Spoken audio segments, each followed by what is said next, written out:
भारत की तरफ से मीडिया में सबसे ज़्यादा चीखो पुकार जो करते थे, आओ पुकार जो करते थे, वो थे उनके एंकर अर्नब गोस्वामी। पाकिस्तान दुश्मनी में अपना स्थान ही नहीं रखते थे, कोई मौका हाथ से जाने नहीं देते थे। अब वो खुद एक्सपोज हो गए हैं।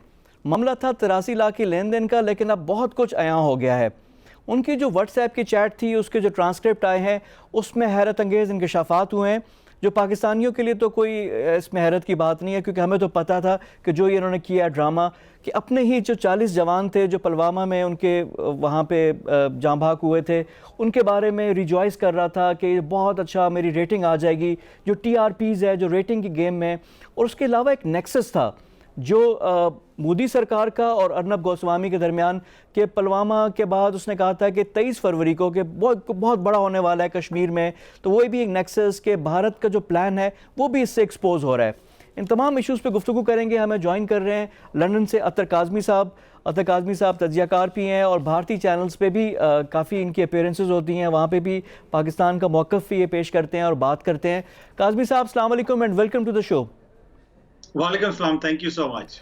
काज़मी साहब, ये जो चीज़ है, अब तो इससे ज़्यादा और क्या एक्सपोज हो सकते हैं? खुद ही उनकी ट्रांसक्रिप्ट आ गए कि पुलवामा जो था फॉल्स फ्लैग ऑपरेशन करवाकर ये सारा सब प्री प्लान था। Now they are exposed. अब भारत कैसे उसको डिफेंड करेगा? देखें, ये जो भारतीय मीडिया है ये हमेशा से भारतीय एस्टेब्लिशमेंट की कोई भी प्लानिंग हो उसका अहम हिस्सा होता है। ये पाकिस्तान के ऊपर अक्सर इल्जामात लगाते हैं, पाकिस्तान के मीडिया के ऊपर इल्जामात लगाते हैं, पाकिस्तान में आज़ादी राय की कमी पे इल्जामात लगाते हैं। लेकिन दर हकीकत अगर आप इनकी तारीख देखें तो ये चाहे 60s हो, 70s हो, 80s हो, हर वक्त जब भी इन्होंने कार्रवाई की है पाकिस्तान के खिलाफ, उस कार्रवाई के अंदर हमेशा से इनका मीडिया प्लानिंग के अंदर शामिल होता है। इस हवाले से गुज़िश्ता बरस मैंने एक CIA की रिपोर्ट भी शेयर की थी और भारतीय मीडिया को भी दिखाई थी। उस रिपोर्ट के अंदर CIA ने 1980s में लिखा था कि पाकिस्तान की न्यूक्लियर साइट्स के खिलाफ ये लोग हमले की प्लानिंग कर रहे हैं और उस प्लानिंग के अंदर भारतीय मीडिया सबसे ज्यादा अहम किरदार अदा करेगा। तो ये हमेशा से प्लानिंग करते हैं, प्रोपेगेंडा करते हैं। उसकी वजह यह है फौज साहब के अब पुलवामा के बाद जो इन्होंने वहां पे एक फॉल्स फ्लैग ऑपरेशन किया, उसके बाद एक फेक किस्म की सर्जिकल स्ट्राइक की, उस स्ट्राइक से ये मकासद तो हासिल नहीं कर सकते। अपने मकासद हासिल करने के लिए इनको प्रोपेगेंडा करना होता है और उसमें फिर सफ़े अव्वल का जो इनका सिपाही होता है वो इनका मीडिया होता है। और वो आपके सामने आप देखा कि ये लोग एक दफा फिर एक्सपोज हुए, लेकिन ये अपनी रवैश जारी रखेंगे और इसी तरह की हरकतें करते रहेंगे। सब जर्नलिज्म का तो बड़ा एक देखें ना, हमारा एथिकल एक स्टैंडर्ड होता है, आपने एक मेंटल आपने मेंटेन करना होता है। तो ये तो मीडिया विंग एक बना हुआ है, प्रोपेगेंडा मशीनरी। मुझे तो नाजी जर्मनी याद आ गया, जो गोएबल्स था कि झूठ बोलो, तवातुर के साथ बोलो, ये तो वही कर रहे हैं। तो अपनी क्रेडिबिलिटी तो खोल दी। अब उसके बाद EU डिसइंफो लैब हमारे सामने है, उसमें भी जिस तरह इन्होंने किया है, जो पाकिस्तान जो बात करता रहा है हाइब्रिड वॉर की, इससे ज्यादा और क्या सबूत होंगे? अब तो ना एवरीथिंग इज, कहते हैं कि अयां हो गई, आश्कार हो गई।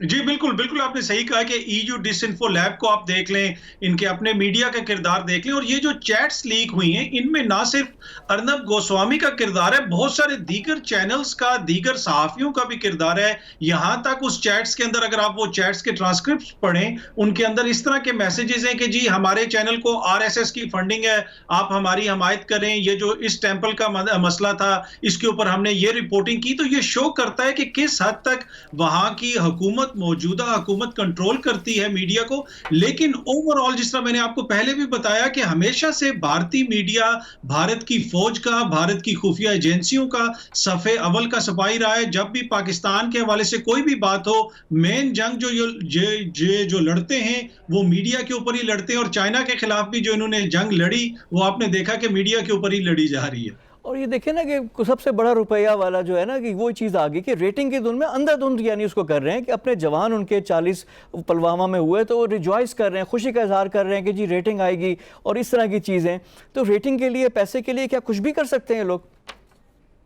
देखिए, आप ये देख लेना कि इनका मीडिया इस वक्त जो लाखों लोग हैं, चले कश्मीरी तो हम कहते हैं जी बहुत बुरे हैं, कश्मीरी जिहादी हैं, कश्मीरी आतंकवादी हैं, दहशतगर्द हैं, लेकिन जो लाखों किसान इस वक्त दिल्ली में बैठे हुए हैं, इनके मीडिया ने तो उनको भी दहशतगर्द करार दे दिया। वो जिसमें हिंदू भी हैं, सिख भी हैं, मुसलमान भी हैं। तो ये भारतीय मीडिया तो करता ही रेटिंग के लिए है, पैसे के लिए। अगर आप उनके मीडिया की हरकतें देख लें, बड़ा सेक्शन, मीडिया का बड़ा सेक्शन, आप उनके प्रोग्राम्स देख लें, उसमें सिर्फ नफरत बिकती है, उसमें सिर्फ पाकिस्तान फोबिया बिकता है, इस्लाम फोबिया बिकता है, हिंदू मुस्लिम के फसादात बिकते हैं। तो उस मीडिया का तो किरदार ही ये है, वो तो उसके ऊपर फीड करता है। तो उससे अगर हम ये एक्सपेक्ट करें कि वो हमें कुछ और दिखाएगा, हमें कोई ऑब्जेक्टिव चीज दिखाएगा, कोई जर्नलिज्म के एथिक्स के मुताबिक कोई चीज दिखाएगा, तो मेरा नहीं ख्याल कि ऐसा मुमकिन है। और अगेन ये रिफ्लेक्ट करता है उनकी सोसाइटी का, इस वक्त जो वहां पे काजी सवाल है साहब, उसको लेकिन रिफ्लेक्ट करता है। अब देखें इंपॉर्टेंट चीज़ ये है कि ये न्यूक्लियर दो स्टेट्स हैं जिनके दरमियान है।